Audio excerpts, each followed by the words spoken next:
সকলকে তুমি বিবাহ করেছো, তোমার স্ত্রীর একটা হক আছে। আমি নবী পারমিশন দিলাম না, তোমার যুদ্ধে যাওয়া লাগবে না। সম্মানিত ভাইরা, পরের দিন সকালবেলায় গোসল করার জন্য বসেছেন, মাথাটা কেবল জমিনে টেকেছে, কে যেন ডেকে ডেকে বলতেছেন, ও হানজালা, এখানে বসে বসে নীরবতা পালন করলে চলবে না। বলতেছে কেন? বলতেছে বিশ্বনবী যুদ্ধের ময়দানের দিকে চলে গেছে। জোরে কোন সুবহানাল্লাহ। আসসালামু আলাইকুম ওয়া রাহমাতুল্লাহি ওয়া বারাকাতুহু।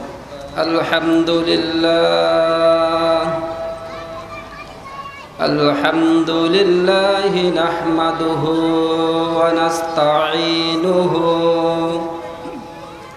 ওয়া নাস্তাগফিরুহু ওয়া নু'মিনু বিহি ওয়া নাতাওয়াক্কালু আলাইহি ونعوذ بالله من شرور أنفسنا ومن سيئات أعمالنا من يهده الله فلا مضل له ومن يضلله فلا هادي له ونشهد أن لا إله إلا الله وحده لا شريك له ونشهد أن سيدنا ومولانا محمدا عبده ورسوله صلى الله تعالى عليه وعلى آله وأصحابه وبارك وسلم. أما بعد فأعوذ بالله من الشيطان الرجيم. بسم الله الرحمن الرحيم. ومن الناس من يشري نفسه ابتغاء مرضات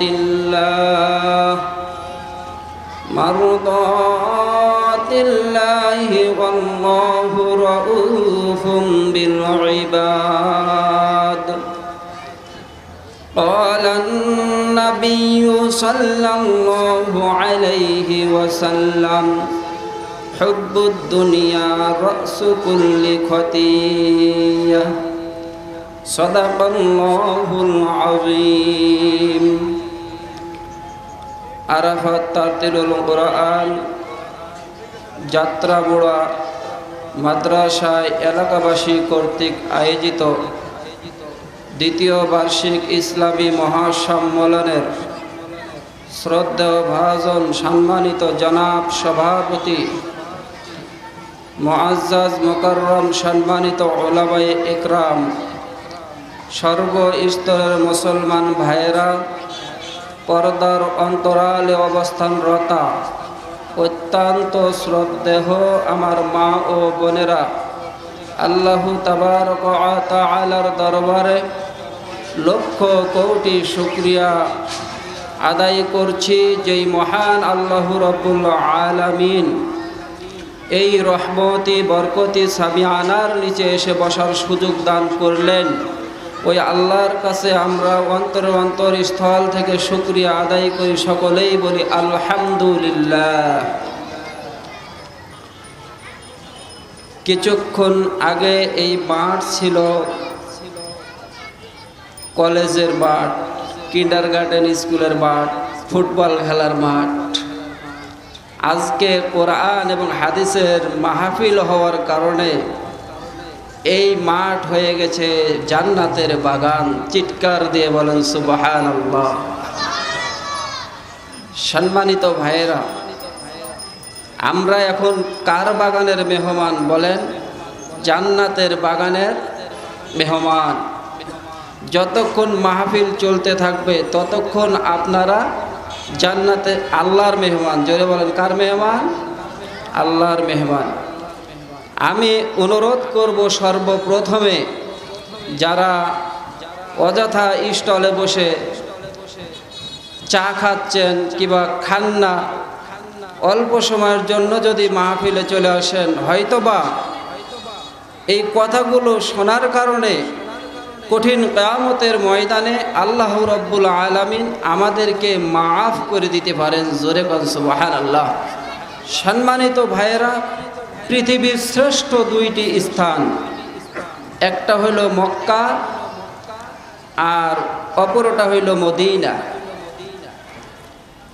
এই পৃথিবীর কোনো অস্তিত্ব ছিল না, এই পৃথিবী ছিল শুধু পানি আর পানি। আল্লাহ রাব্বুল আলামিন তার কুদরতের দৃষ্টি দিয়ে যখন পানির দিকে তাকালেন, পানির মধ্যে ফেনা উঠে গেল। এই ফেনার থেকে মাটির সৃষ্টি হলো, আর এই মাটি সর্বপ্রথম মক্কা নগরী থেকে বানানো শুরু হলো। মক্কা নগরী থেকে আস্তে করে তামাম পৃথিবী মাটি বানানো শুরু হলো।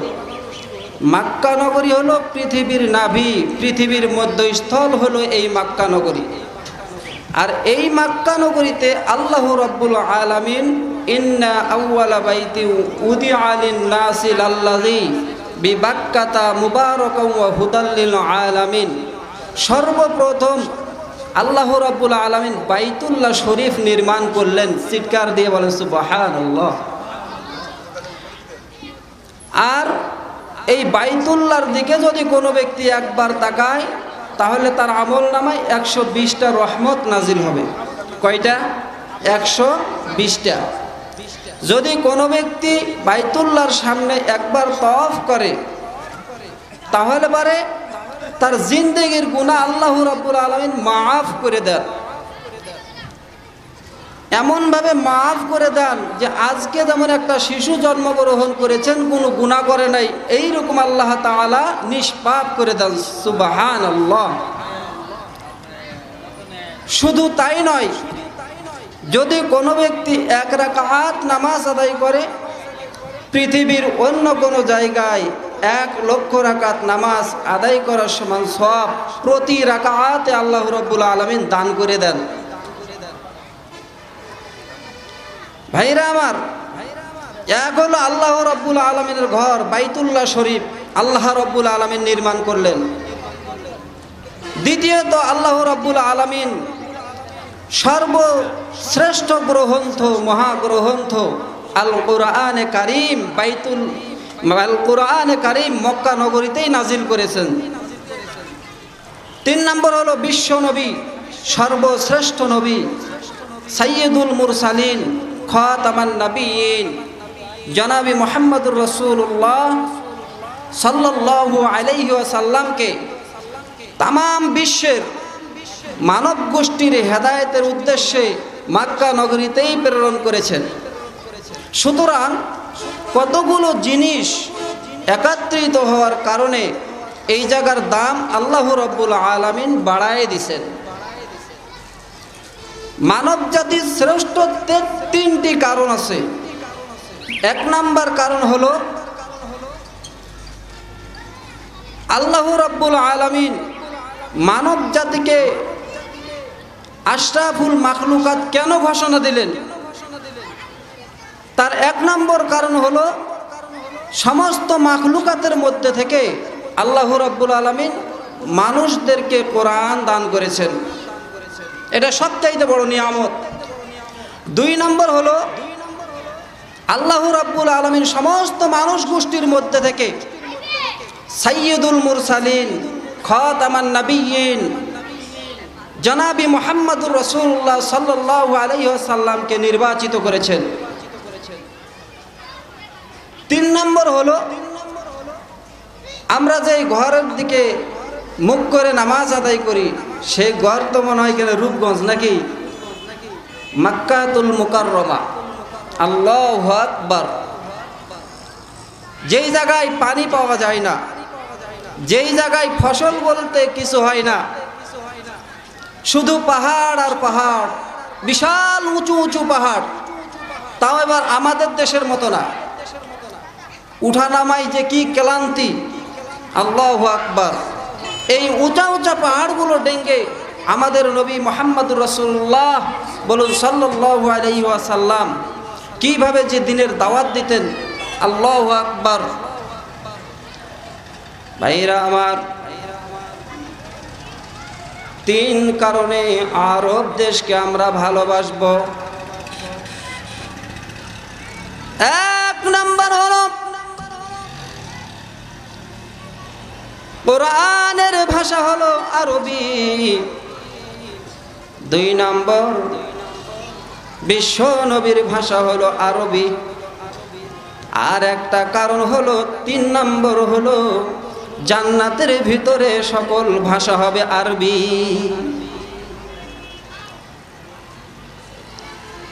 ভাইয়েরা আমার, মদিনার দিকে লক্ষ্য করে দেখুন, এই শহরের নাম আগে ছিল ইয়াসরিব। এখন যদি কেউ ইয়াসরিব বলে তাহলে তার জন্য 10 বার তওবা করতে হবে, 10 বার বলতে হবে মদিনাতুল মুনাওয়ারা, মদিনাতুর রাসূল, মদিনাতুর রাসূল, তাহলে তার কাফারা হবে।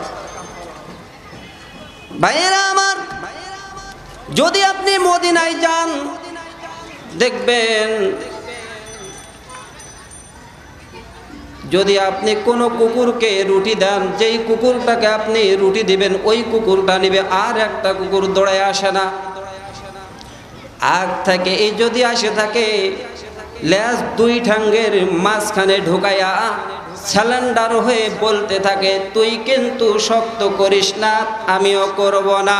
কারণ এটা সাধারণ দেশ নয়, এটা মদিনাতুল মুনাওয়ারা, মদিনাতুর রাসূল। ভাইয়েরা আমার, এক লোক মদিনার দই খেয়ে বললেন, মদিনার দই বড় টক। স্বপ্নে দেখে আল্লাহর নবী ডেকে ডেকে বলতেছেন, মদিনার দই যদি টক হয়ে থাকে রে, তাহলে দেশের দই মিষ্টি, ওই দেশে চলে যা। ভাইয়েরা আমার, 2টি পাখিও আল্লাহর ঘর বাইতুল্লাহর উপর দিয়ে উড়ান দিয়ে যায় না।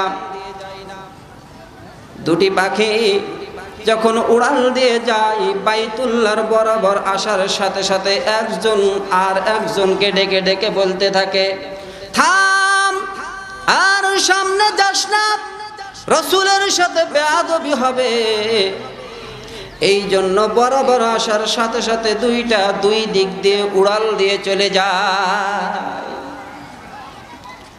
ভাইরা আমার, এই 3টা জিনিসের সাথে যদি আমাদের সম্পর্ক থাকে, তাহলে আমাদের দাম বাড়বে না কমবে, জোরে কর।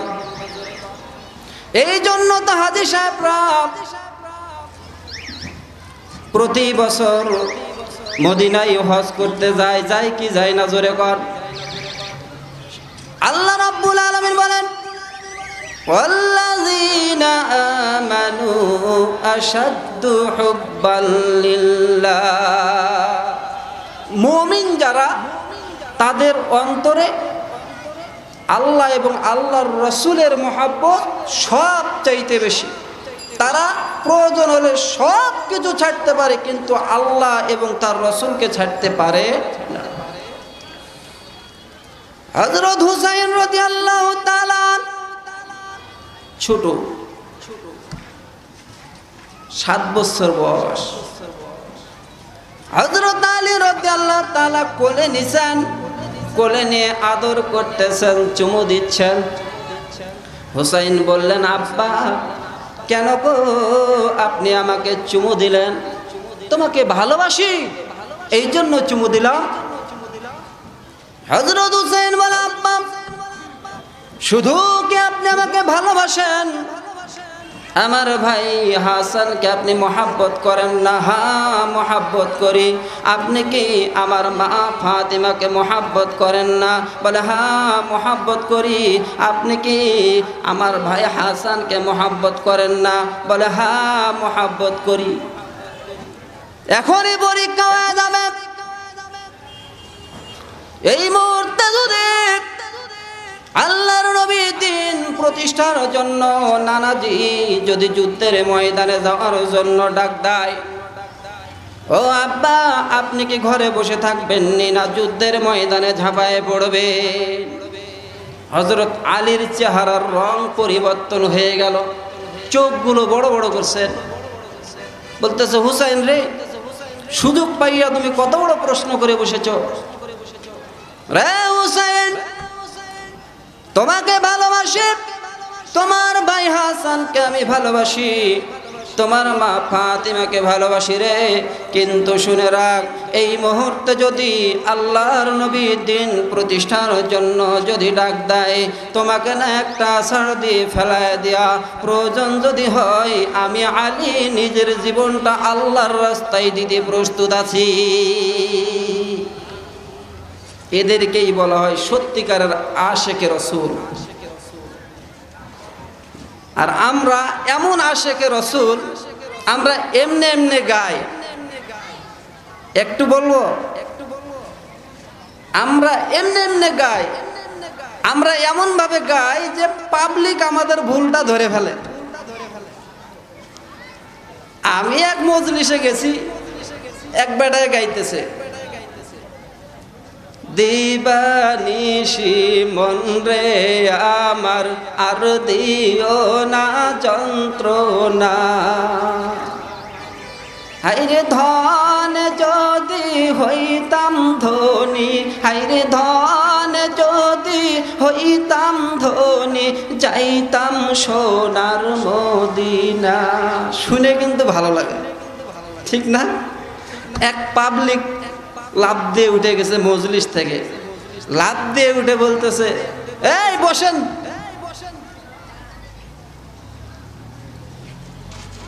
আমি আপনাকেও চিনি, আপনার জায়গা জমি সব চিনি, আপনি যদি এই জায়গা জমি বিক্রি করেন তা আপনি 20 বার হজ করে আসতে পারেন, কিন্তু আপনারা তো যাইবেন না, আপনারা শুধু খালি উল্টা পাল্টা বলে আমাদেরকে বিপদে ফেলান। তো ভাইরা আমার, সত্যিকারের আশেকে রসুল কারা, নবী প্রেমিক কারা, এটা আমাদের জানতে হবে। একটা ঘটনা বলবো,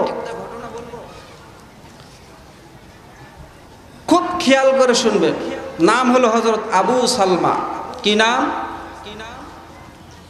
আর উম্মে সালমা দুজন এত ভালোবাসা, স্ত্রী ডেকে ডেকে বলতেছে, স্বামী হে তুমি তো আমাকে অনেক ভালোবাসো। বলে হ্যাঁ। তো একটা ওয়াদা দাও না। কি ওয়াদা? আমি যদি পৃথিবীর থেকে যদি বিদায় হয়ে যাই তাহলে আর আপনি কোনোদিন বিয়ে করবেন না। খুব খেয়াল করবেন, স্ত্রী কিন্তু একথা কখনো সহ্য করতে পারে না যে তার স্বামী আরেকটা বিয়ে করুক।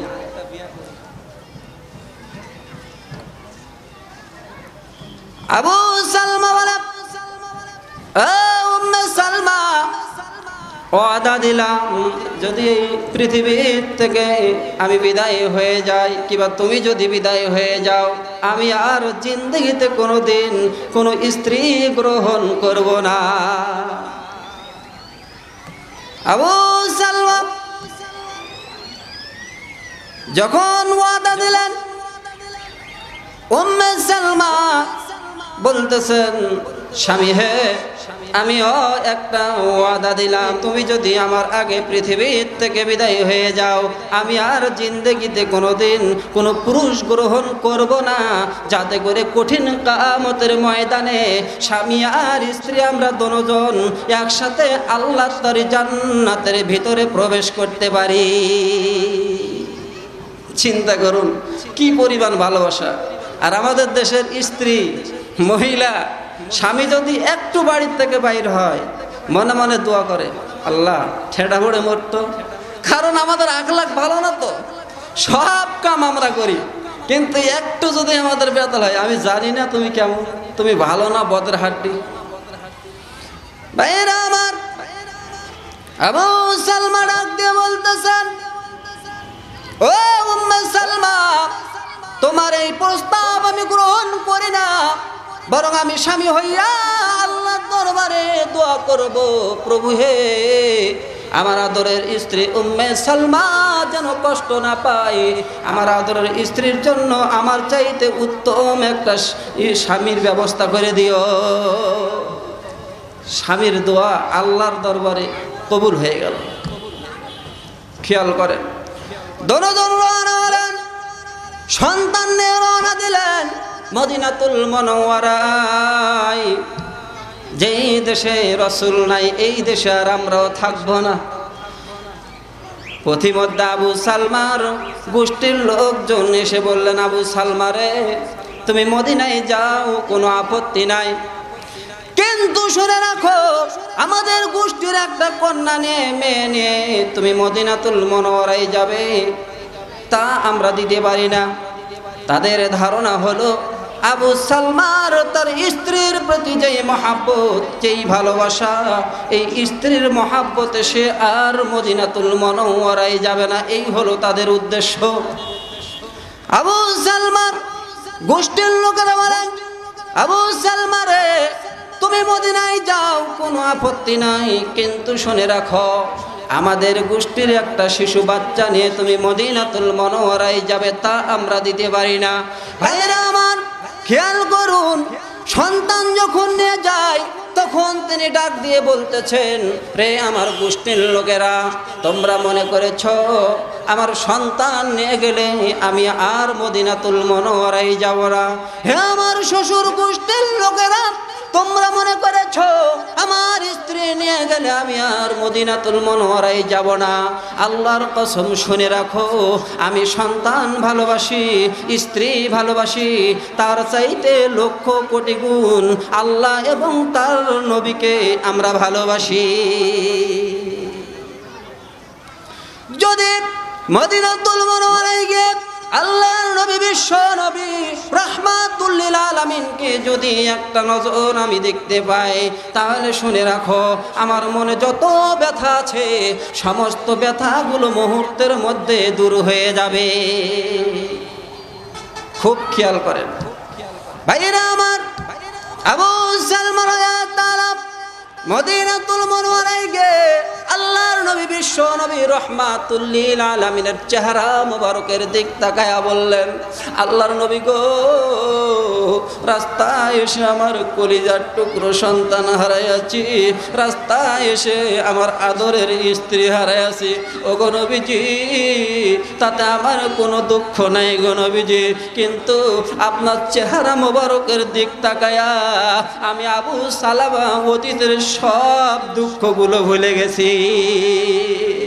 যখন আল্লাহর নবীর সামনে যখন এই কথাগুলো যখন বললেন আবু সালামা, আল্লাহর নবীর চক্ষু বহে বহে পানি পড়তেছেন। আল্লাহ রাব্বুল আলামিন কোরআনের আয়াত নাজিল করে দিয়েছেন, ওয়ামিনান নাসি মাইয়াশরি নাফসাহু বিতিগা মারদাতিল্লাহ আল্লাহু রাউফুম বিল ইবাদ। মানুষের মধ্যে কতক মানুষ এমনও আছে যারা নিজের জান দিয়ে হলো আল্লাহর সন্তুষ্টি তালাশ করে। ঠিক কিনা জোরে বা? আমার ভাইরা, এখন ওই যে স্ত্রী নিয়ে গেছে, স্ত্রী তার বাবার বাড়িতে কাঁদতেছেন, বাংলার সব মানুষ ঘুমায়ে গেছে, কিন্তু যে জায়গায় স্বামী হারাইছে এই জায়গায় এসে কাঁদতেছেন, বলতেছেন, আল্লাহ, আমি রাস্তা চিনি না, এতটুক চিনি, এর থেকে বেশি চিনি না। স্বামী হারায়া এখন কল্পনা করতেছে সব মানুষ ঘুমায় গেছে আর তার ঘুম আসে না, বলতেছে, আল্লাহ, আমি রাস্তা চিনি না, এতটুক চিনি, এর থেকে বেশি চিনি না। আবার এইভাবে কাঁদতে কাঁদতে স্ত্রী কঙ্কাল, সন্তান মা বাবা হারায় কান্দে। ছোট বাচ্চা যদি মাকে না পায়, বাবাকে না পায়, তাহলে পরে কঙ্কালের মতো হবে কি হবে না? কাঁদতে কাঁদতে, এইভাবে কাঁদতে কাঁদতে কঙ্কাল। দীর্ঘদিন পর আল্লাহ তাআলার কি মর্জি, আল্লাহ তাআলা আবু সালমার গোষ্ঠীর লোকদের প্রতি দয়া দিয়ে দিছেন। এখন গোষ্ঠীর লোকেরা বলতেছে, এই যে লাগাতার বাচ্চাটা কাঁদতেছে, এইভাবে যদি কাঁদতে কাঁদতেই থাকে তাহলে পরে একদিন মারাই যাবে, হার্ট স্ট্রোক করে।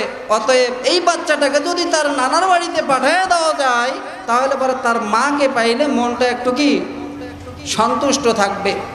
এখন উম্মে সালমার গোষ্ঠীর লোকেরা বলতেছেন, বলতেছে এই মেয়েটা স্বামী হারার শোকে, সন্তান হারার শোকে তো মারাই যাবে, অতএব এই মেয়েটাকে তার স্বামীর বাড়িতে পাঠিয়ে দেওয়া হোক। এখন উম্মে সালমা রাদিয়াল্লাহু তাআলা আন সন্তান পেয়ে গেলেন।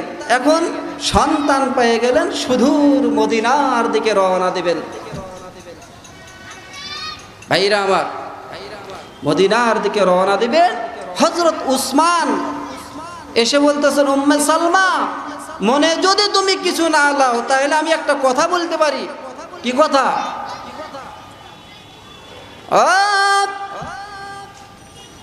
উম্মে সালমা, তুমি আমার উটের পিঠের উপরে চড়ো। সুবহানাল্লাহ বলেন। আমি উসমান উটের রশি ধরে টানতে টানতে নিয়ে গিয়ে মদিনায় পৌঁছায় দিয়ে আসবো। সুবহানাল্লাহ। যেই না মাত্র বের হলেন, উটের পিঠের উপরে চড়লেন, উটের রশি ধরে টানতে টানতে নিয়ে চলে গেলেন মদিনার দিকে। যেই না মাত্র উটের পিঠ থেকে নামলেন, হযরত উম্মে সালমা রাদিয়াল্লাহু তাআলা বলতেছেন, আল্লাহর কসম করে বলতেছি আমি আহারনে কোনো কষ্ট পাই নাই।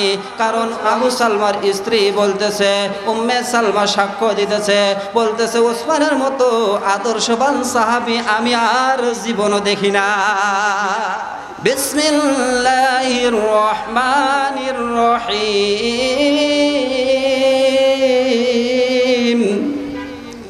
কুল লিল মুমিনিনা ইয়াগুদ্দু মিন আবসারিহিম। আমরা যখন রাস্তায় চলবো তখন আমাদের চক্ষুগুলোকে যদি নিম্নগামী করে চলি তাহলে পারে আমরা অনেক গুনাহ থেকে বেঁচে যাব। ঠিক কিনা জোরে কর ভাইরা আমার। এইদিকে আমি যাব না। হযরত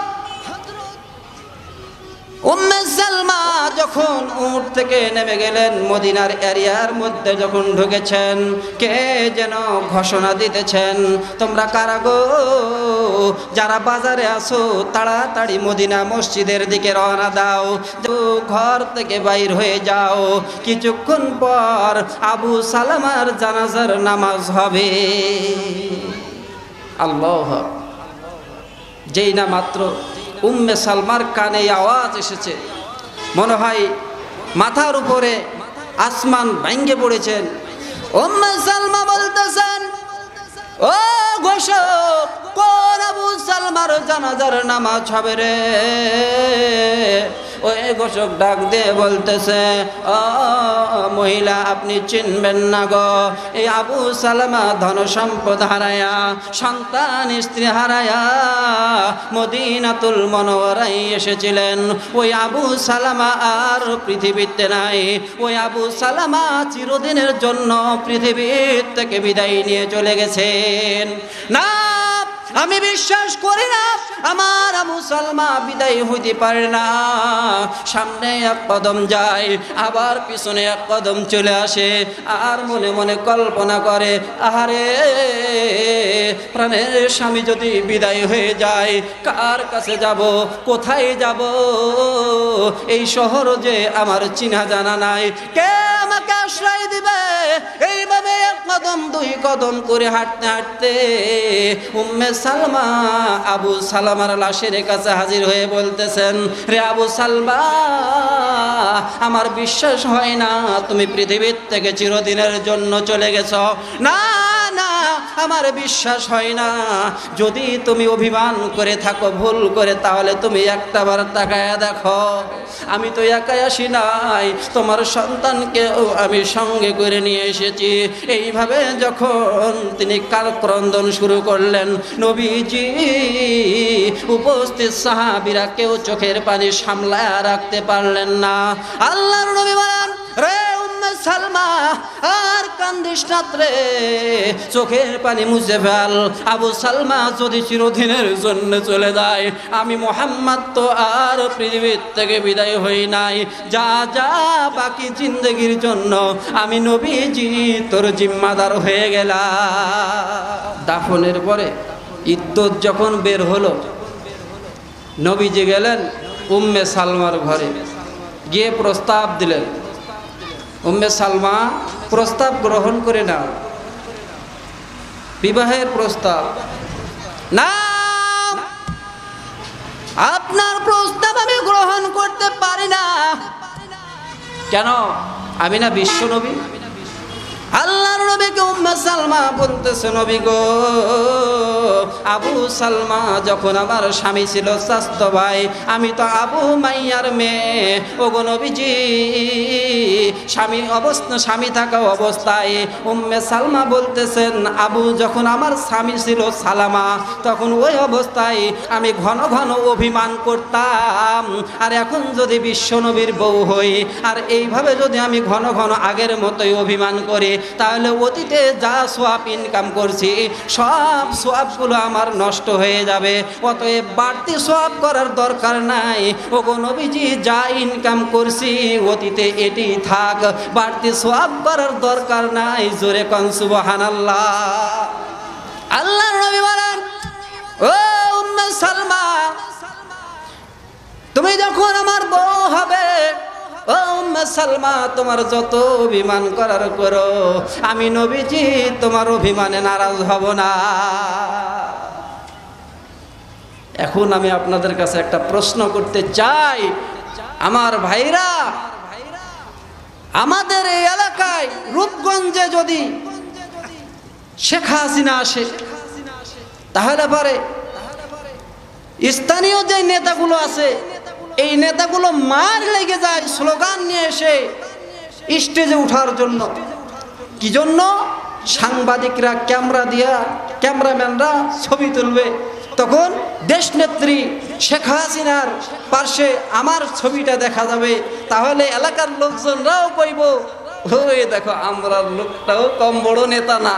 ঠিক কিনা জোরে কর।